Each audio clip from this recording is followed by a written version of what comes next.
Warning.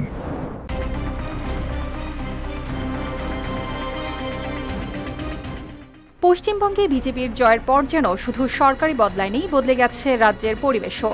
ভোটের ফল ঘোষণার পর থেকেই রাজ্যের বিভিন্ন প্রান্তে ছড়িয়ে পড়তে শুরু করে উত্তেজনা, ভয়, হামলা, ভাঙচুর আর সহিংসতার খবর। মুর্শিদাবাদ, বীরভূম, হাওড়া, কলকাতা, আসানসোল, নিউ টাউন, একটির পর একটি এলাকা থেকে সামনে আসে হামলা ও অগ্নিসংযোগের অভিযোগ। কোথাও মুসলিমদের বাড়িঘরে হামলা, কোথাও দোকানপাটে ভাঙচুর, কোথাও উঠেছে আতঙ্ক ছড়িয়ে এলাকা ছাড়তে বাধ্য করার অভিযোগ। পশ্চিমবঙ্গে বসবাসরত বাংলাদেশি বংশোদ্ভূত কিছু মুসলিম পরিবারও হামলার শিকার হয়েছে বলে অভিযোগ পাওয়া গেছে। স্থানীয়দের কেউ কেউ দাবি করছেন, ধর্মীয় পরিচয় যাচাই করতে অপমানজনক আচরণও করা হচ্ছে মানুষের সঙ্গে। এই পুরো পরিস্থিতিতে সবচেয়ে বেশি আলোচনায় এসেছে বুলডোজার। কলকাতার নিউ মার্কেটে বিজেপির পতাকা হাতে বুলডোজার নিয়ে বিজয় মিছিলের ভিডিও ছড়িয়ে পড়তেই শুরু হয় তীব্র বিতর্ক। এমনকি একটি বুলডোজার দিয়ে তৃণমূল কংগ্রেসের একটি অফিসের পাশে থাকা মাংসের দোকানের একাংশ ভেঙে ফেলা হয়। এমনকি বিভিন্ন পাড়া মহল্লা ও এলাকার নামও পরিবর্তন করা হচ্ছে। ভারতের রাজনীতিতে বুলডোজার এখন শুধু একটি যন্ত্র নয়, এটি অনেকের চোখে ভয় আর দমন নীতির প্রতীক।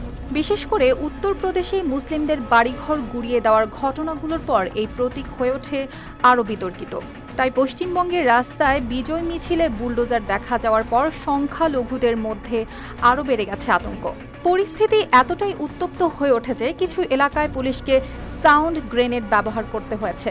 রাজ্য পুলিশের পক্ষ থেকে স্বীকারও করা হয়েছে যে ফল ঘোষণার পর সহিংসতার ঘটনা ঘটেছে, শত শত মানুষকে গ্রেপ্তার ও আটক করা হয়েছে বলে জানানো হয়। কলকাতার মুসলিম অধ্যুষিত তপসিয়া ও তিলজলাতেও উত্তেজনার খবর সামনে আসে।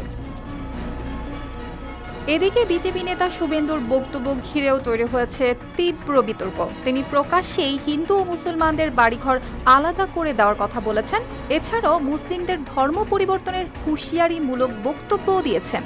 এমন পরিস্থিতিতে রাজনৈতিক দলগুলো একে অপরকে দোষারোপ করছে। তৃণমূল কংগ্রেস বলছে বিজেপির সমর্থকরা তাদের অফিসে হামলা চালাচ্ছে, আবার বিজেপির পক্ষ থেকেও দাবি করা হচ্ছে তাদের কর্মীরাও হামলার শিকার হয়েছে। কিন্তু রাজনৈতিক পাল্টাপাল্টি অভিযোগের মাঝখানে সবচেয়ে বেশি আতঙ্কে রয়েছে রাজ্যটির সাধারণ মানুষ। অর্পিতা জাহান, RTV।